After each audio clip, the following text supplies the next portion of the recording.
उनने पुण्य बांधा, उसने पाप बांधा। एक ने हमें लोहे की बेड़ियों में जकड़ा और एक ने हमें सोने की बेड़ियों में जकड़ा, समझे ना। लेकिन दोनों बेड़ियां हैं, दोनों बंध का कारण हैं, दोनों मुक्ति का कारण नहीं है। इनमें उपादेयपना मानना वही मिथ्या दृष्टि है। ये मिथ्या दृष्टि माने मिथ्या दृष्टि नहीं है। यहाँ ये मिथ्या दृष्टि का अर्थ क्या है?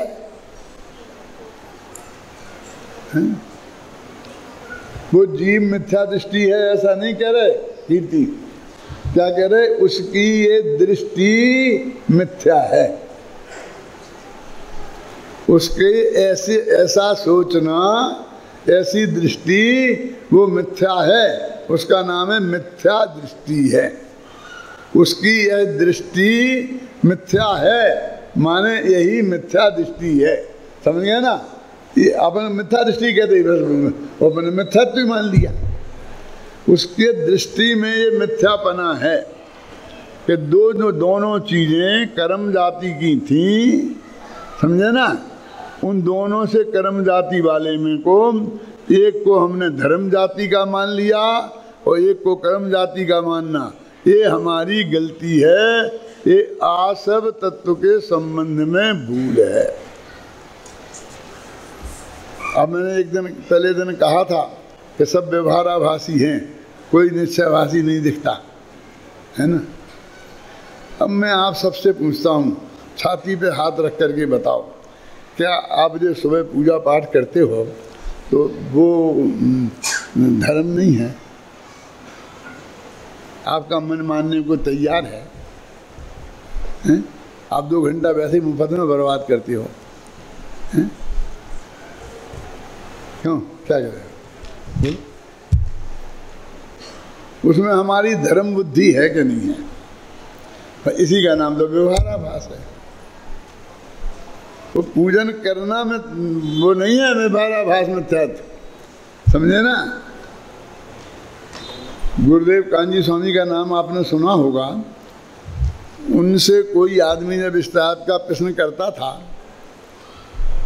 कि भाई सम्यक दृष्टि ज्ञानी धर्मात्मा कोई जीव है तो उसे भगवान की पूजा भक्ति करना चाहिए कि नहीं, दान देना चाहिए कि नहीं, तीर्थ यात्रा करना चाहिए कि नहीं, वृद्ध उपवास करना चाहिए कि नहीं, क्या? तो वे क्या उत्तर देते थे?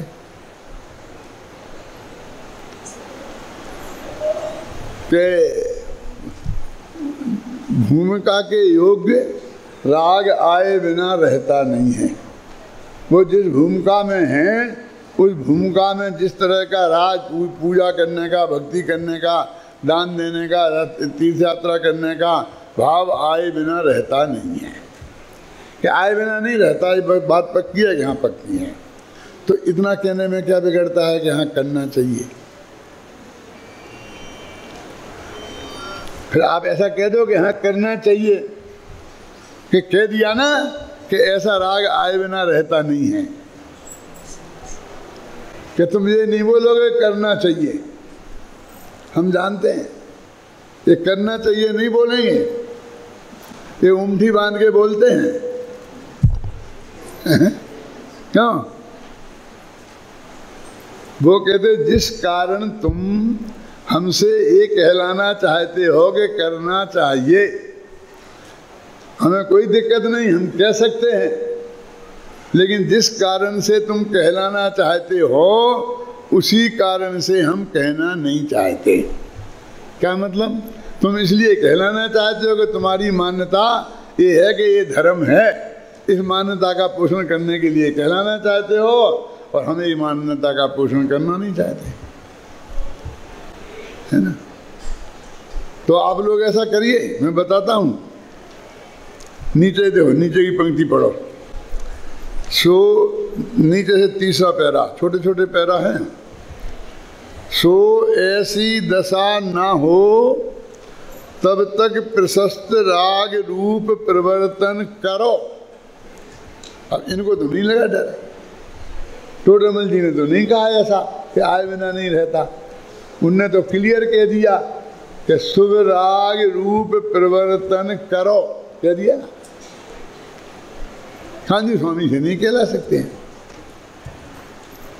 तो टोडरमल जी और कांजी स्वामी में एक मत नहीं है क्या?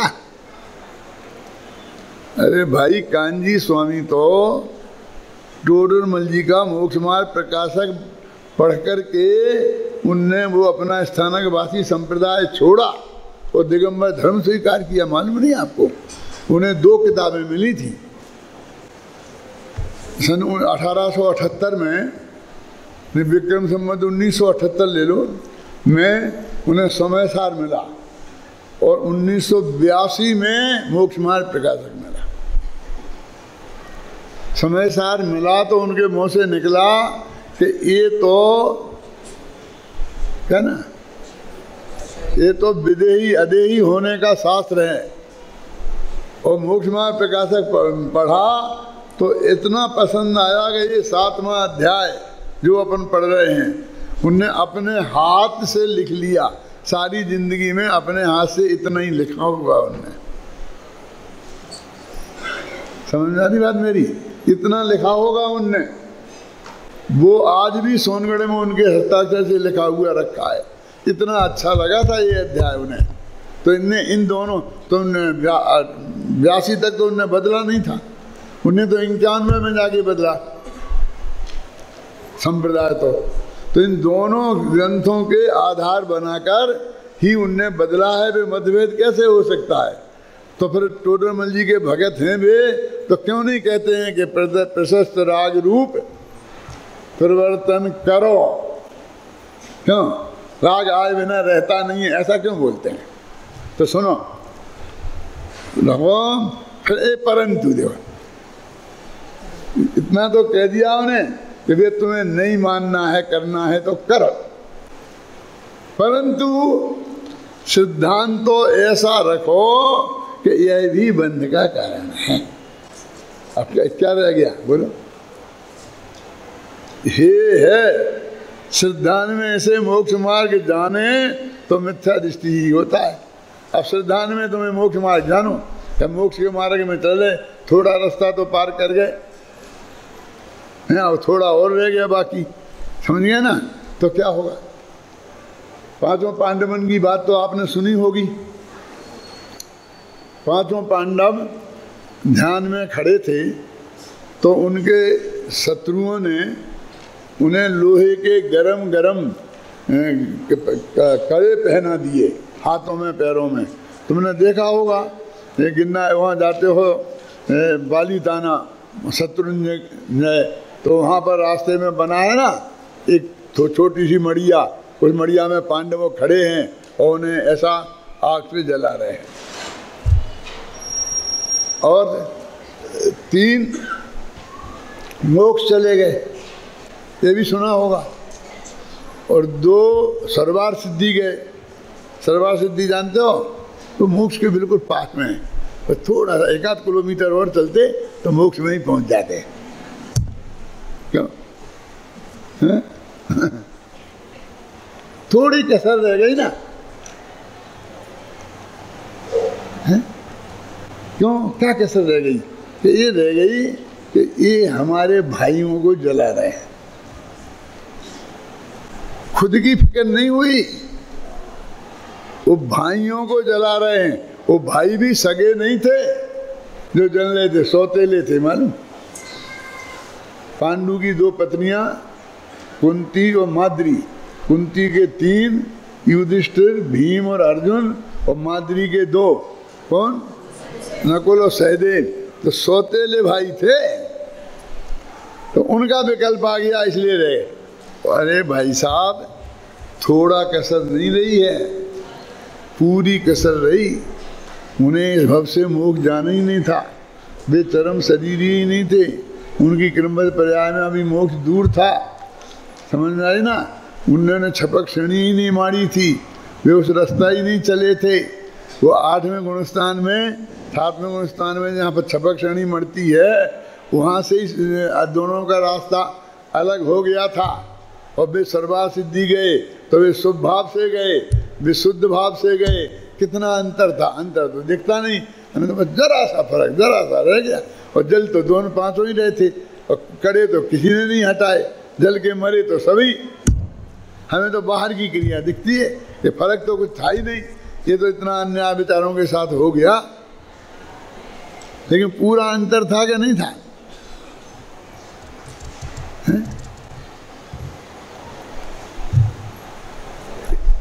आप समझ रहे हैं कि आप कहते बार पंडितों की गलती निकालते हैं, टोडामल जी पंडितों की गलती निकालते हैं, तो पंडितों की गलती निकालेंगे तो पंडितों जैसी निकालेंगे ना। इतनी आसानी से आपकी समझ में आ जाए तो पंडितों की गलती क्यों फिर वो सारी जनता की गलती हो जाए। सारी जनता जिसे सही मानती है, गलती मानती ही नहीं है, और सारे पंडित जिसे सही मानते हैं, गलती मानते ही नहीं हैं। अब मैं और ज़्यादा नहीं कहना चाहता हूँ। जो इस बात को सही मानते हों, गलती नहीं मानते हों, क्या कि इनमें कोई अंतर नहीं है। देखो ये लिखा ना कि इनमें क्या, किनमें, जो अहिंसादिक के समान हिंसादिक में भी, लिखा ना, माने हिंसादिक के समान अहिंसादिक को भी हे ही जानना, ऐसा लिखा। अहिंसादिक को हे जानना, हिंसादिक के समान, ऐसा लिखा ना, क्लियर। अब ऐसा कौन है? ये तो बहुत पुण्य का प्रताप है, पूज्य गुरुदेव श्री का, और इस जमाने का भी समझ लो, और आप लोगों की कसाएं जो मन हैं उसका। हम ऐसी बात यहाँ खुल के कह सकते हैं। ये कहना मुश्किल है भाई साहब, समझना तो महा मुश्किल है ही। तो मुश्किल समझ करके भी कहना और उसे इस तरीके से प्रस्तुत कर देना कि अधिकांश लोगों के गले उतर जाए, ये आसान काम नहीं है। आपका मनोरंजन करना हो तो सैकड़ों कहानी किस्सा हमें आते हैं, बढ़िया बढ़िया सुना के आपको खुश कर सकते हैं, और आप हमें अभिनंदन पत्र भी दे देंगे कि बहुत अच्छा पंडित आया था, लेकिन क्या करेंगे उस अभिनंदन पत्र का? है? लिखा ना क्लियर कि हिंसादिक के समान अहिंसादिक को, क्या लिखा? अहिंसावत सत्यादिक भी पुण्यबंध के कारण हैं, इसलिए हिंसावत असत्यादिक भी पाप बंध के कारण हैं। वे सर्व मिथ्याद्य बसाए हैं, वे त्याज हैं, इसलिए हिंसादिवत, लिखा, अहिंसादिक को भी बंध का कारण जानकर हे ही मानना, लिखा क्लियर टोडामल जी साहब ने। ये मौत की कीमत पर लिखा है भाई साहब। इसी वजह से उनकी मौत हुई थी। मैंने एक कारण तो पहले बताया था कल परसों से, एक साथ सबकी आलोचना कर दी। पुजारी लोगों की ये गलती है, पाठ करने वालों की ये गलती है, और दान देने वाले की ये गलती है, और तप करने वालों की ये गलती है, और उपवास करने वालों की ये गलती है, सबकी एक साथ गिना दी है।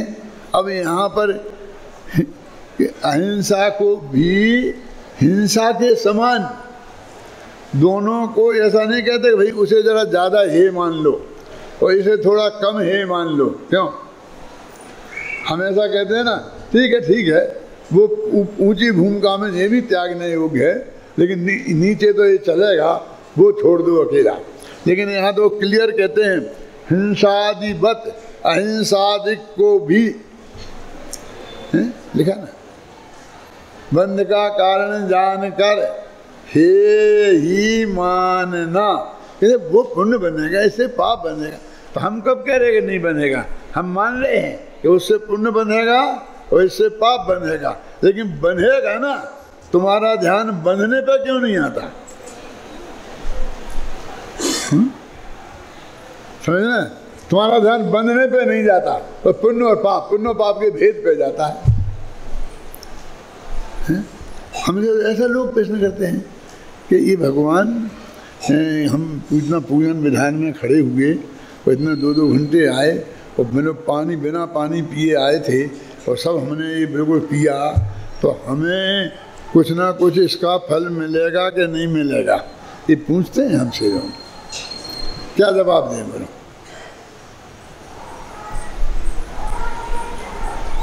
मैं क्या जवाब देता हूँ कि मिला नहीं। वो हमसे पूछते हैं कि हमने जो इतना पूजा पाठ किया तो इसका फल हमें मिलेगा कि नहीं मिलेगा क्या? तो मैं क्या पूछता हूँ कि अभी नहीं मिला आपको। क्या मतलब? धर्म तो उसे कहते हैं जिसका फल तत्काल मिले, जो अभी बंधेगा पहले, फिर उदय में आएगा, फिर सत्ता में रहेगा, फिर आबादा काल पूरा करेगा, जब उदय में आएगा तब फल देता है। उसे क्या बोलते हैं? कर्म। जिसका फल अभी नहीं मिलेगा, कभी मिलेगा बाद में, उसे क्या बोलते हैं? कर्म। और जिसका फल तत्काल मिले उसे बोलते हैं धर्म। यदि तुमने धर्म किया है तो उसका फल मिल गया होगा, मजा आ गया होगा, आनंद आ गया होगा। नहीं आया? ऐसा हम आपको क्या बताएं, आनंद तो नहीं आया था, पसीना आया था। है? क्यों? तो वेदन तो आपने ये किया, भोगा तो ये। तो यदि उसका अभी आनंद नहीं आया तो भविष्य में भी पुण्य नहीं बनेगा, भविष्य में भी कुछ मिलने वाला नहीं है। अभी आया हो तो भविष्य में भी मिलेगा वही पुण्य, लेकिन ज्ञानी तो उसे कुछ मानता ही नहीं है। वो तो बंधन है, बंधन को मिलना मानता है कोई? तो आसव तत्व की भूल का प्रकरण चल रहा है। आप लोग इसे गंभीरता से पढ़ें, घर पर पढ़ के आएँ। फिर मैं कल बताऊंगा, परसों बताऊंगा, और कब तक बताऊंगा मुझे पता नहीं। मोक्ष मार्ग प्रकर्षक का 7वां अध्याय में व्यवहाराभासी का प्रकरण चल रहा है, जिसमें यह बताया जा रहा है कि ये आत्मा आश्रव तत्व के संदर्भ में किस प्रकार की गलतियां करता है।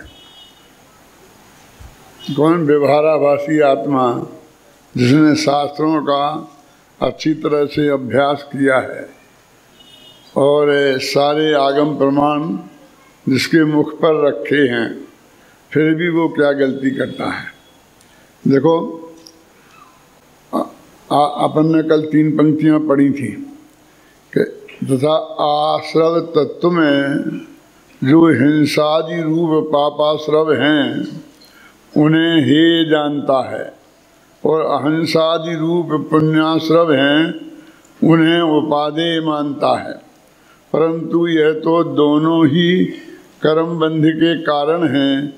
इनमें उपादेय बना मानना यही मिथ्या दृष्टि है, माने यही दृष्टि मिथ्या दृष्टि है। कौन? कि पाप को हे मानना और पुण्य को उपादेय मानना। तो वो कहेगा भाई पाप भी है तो है ही ना, कि हाँ पाप तो है ही है, तो मेरा 50% तो सही हो गया ना। 50 और 50 कितने होते हैं? तो आप 99 बताएं तो 99% तो सही है ना, कि सर्व सही झूठा है। 1% भी सही नहीं है, क्योंकि इसमें परसेंटेज नहीं होता, या तो सही होगा या गलत होगा। तो जब कहते हैं कि पुण्य को उसने उपादेय माना, तो पाप के संदर्भ में भी जो उसका मानना है वो ऐसा ही है, विवेक पूर्वक उसने माना नहीं है। अभी जरा विचार करें हम गंभीरता से इस बात पर।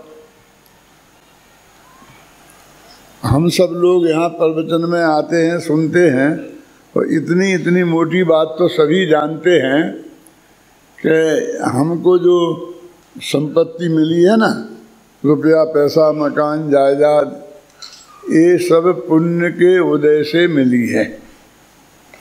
इसमें तो किसी को शंका नहीं है ना कि हमें ये पुण्य के उदय से मिली है। इस बात का हमें पता भी है और विश्वास भी है कि ये बात सही है। विश्वास है। यदि विश्वास है तो फिर सुबह से दुकान पे क्यों दौड़ के जाते हो? दुकान पे पुण्य की कमाई होती होगी। जो भी काम करते हो वहाँ उससे पुण्य बनता होगा कि पाप बनता है? फिर उसमें झूठ सच क्यों बोलते हो? हम कहते जरूर हैं कि पुण्य से हमें प्राप्त होता है, लेकिन अंदर में तो यही जमा हुआ है कि भैया बिना किए कुछ नहीं होता, जाना पड़ेगा और थोड़ा बहुत ऊंचा नीचा तो करना ही पड़ता है। सारा बाजार करता है तो अपन नहीं करेंगे तो उनके साथ कंपटीशन में खड़े कैसे होंगे? हैं? और धर्म की बातें मंदिर में ही अच्छी लगती हैं, यहाँ तो सब कुछ करना पड़ता है। तो बोलो इन दो बातों में किस बात का पक्का भरोसा है? यानी पुण्य के उदय से ये संपत्ति प्राप्त होती है, इस बात पे हमें भरोसा होता तो हम ऐसा क्यों करते? हमें अपने बेटे को मेडिकल कॉलेज में पढ़ाना है, इसलिए हमने नमोकार मंत्र का 1 लाख का जाप कराया और साथ में विधान कराया, पूजन कराई कि हम मेरा बेटा मेडिकल कॉलेज में भर्ती हो जाए। तो आपको भरोसा है ना कि आप इतना बड़ा काम कर रहे हैं, इतना दान निकाल रहे हैं, इतनी पूजा भक्ति, नमोकार मंत्र तो हमारी सब बातों को सिद्ध करने वाला है। लिखा है ना, सब पाप प्रणाशनो, सब पापों को नाश करने वाला है। तो हो जाएगा ना। तो भरोसा है तो उसे फिर वो प्री मेडिकल एग्जाम में क्यों बैठाया? फिर जाकर जिन प्रोफेसरों के पास हाथ में उसे भर्ती करना है उनके घर के चक्कर क्यों काटे? उनकी अनुकूलता क्यों बनाई? उन्हें कुछ लेना देना पड़ा तो वो आपने क्यों किया? हमें किसी का ही भरोसा नहीं है, ना नमोकार मंत्र का है, ना प्रोफेसर का है, ना उसकी बच्चे की पढ़ाई पे भरोसा है। हम तो कहते हैं सब कर लो, अब किसी ना किसी से हो ही जाएगा, अपना क्या बिगड़ता है। भगवान पारसनाथ से भी मांगनी कर ली, गणेश जी से भी करे आए, अल्लाह खुदा से भी प्रार्थना कर ली, अपना क्या बिगड़ता है? जो करता होगा वो कर देगा, अपन को तो अपने काम से मतलब है। लेकिन ये इसका मतलब स्पष्ट ये नहीं है कि हमें किसी पर भी भरोसा नहीं है। और जो लड़का होशियार है, टॉपर्स है, वो कहता है पिताजी कुछ करने की ज़रूरत नहीं है, शांति से अपना काम करो। मैंने पढ़ाई की है ना, मुझे अपने पर भरोसा है, अभी मुझे फेल करने वाला कोई पैदा नहीं हुआ है, आप चिंता मत करो। क्या नमोकार मंत्र के जाप कराने कोई मना करता है? अरे मैं तुम खूब कराओ ना 24 घंटे। मैं तो ये कहता हूँ कि मुझे मेडिकल कॉलेज में भर्ती कराने के नाम पे मत करो। तो हमें वास्तव में भरोसा नहीं है कह भाई पुण्य से ही ये काम होता है। अब देखो, एक सुनते सुनते हम कहने लग गए कि कर्म के उदय से ऐसा होता है।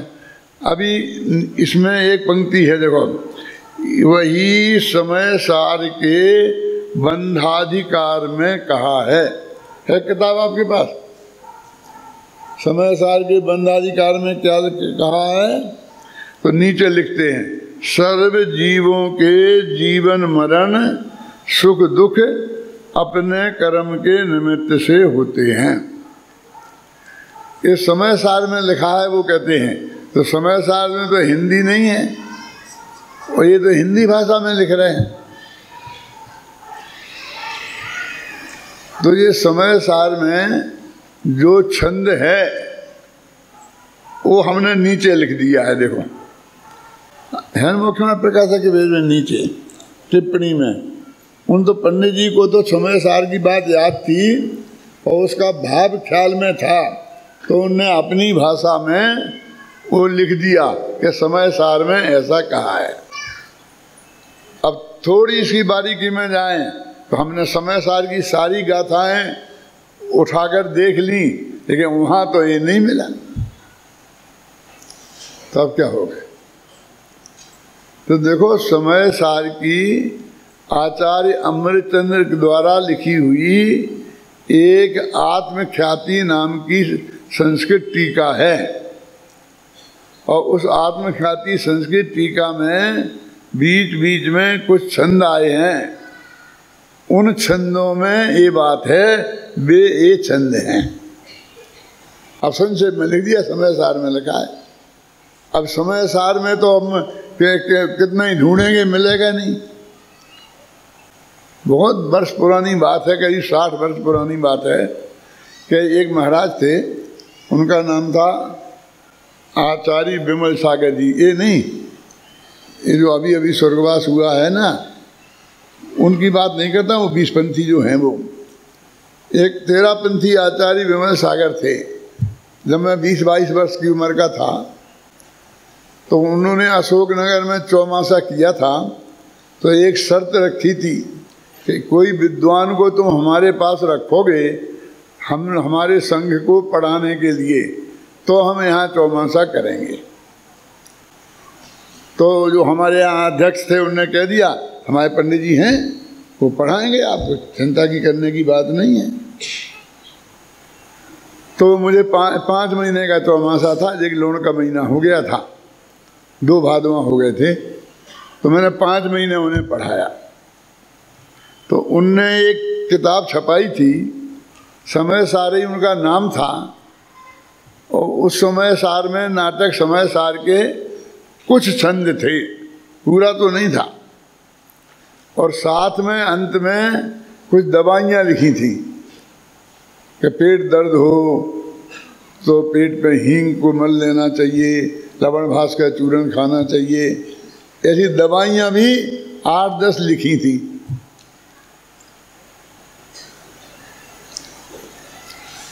अब जब मैंने एक दफ़ा ये बात कही तो एक भाई आए तो बोले कि मेरे पेट में दर्द था तो वो लवण भास का चूर्ण खा लिया, क्योंकि समय सार में लिखा है। सच्ची घटना बता रहा हूँ मैं आपको। मैंने कहा क्या बात करता है, समय सार में दवाइयाँ लिखी हैं। मैंने भी समय सार पढ़ा है आदि से अंत तक, और उसमें तो कोई दवाई ववाई की बात है ही नहीं, किताब लिखी है। तो गया वो दौड़ करके मंदिर में से वो किताब उठा के लाया और देख करके उन्हीं महाराज की छपाई हुई थी, उनका फोटो था उसमें, और उसमें सब अंत में लिखे हुए थे। मैंने महाराज को वहीं बताया सभा में कि महाराज देखो, ये इसमें ये दवाइयाँ लिखने का नुकसान क्या है, क्योंकि समय सार कुंद आचार्य का है, और इसमें तुमने लिख दी तो ऐसा भेद विज्ञान तो कराया नहीं है कि ये मैं लिख रहा हूँ, उसमें नहीं है। तो बेचारे भोली जनता तो ये समझ लेती है कि ये समय सार में ही लिखा है। आपको मैं ये बताना चाहता हूँ, आपको ऐसा भेद विज्ञान करना चाहिए जैसा कि वो समय सार में जो प्राकृत की गाथाएं हैं वे तो कुंद ने लिखी, और जो संस्कृत में टीका है और छंद हैं वे आचार्य अमृतचंद्र ने 1000 बरस बाद लिखे। विद्या वाचस्पति वाणी भूषण जैन रत्न डॉक्टर हुकमचंद भारिल्ल जी द्वारा रचित जैन साहित्य पढ़िए और जानिए। जैन तत्व दर्शन 8 भाषाओं में जैन धर्म के गूढ़ रहस्यों की सरल एवं रोचक भाषा में प्रस्तुति।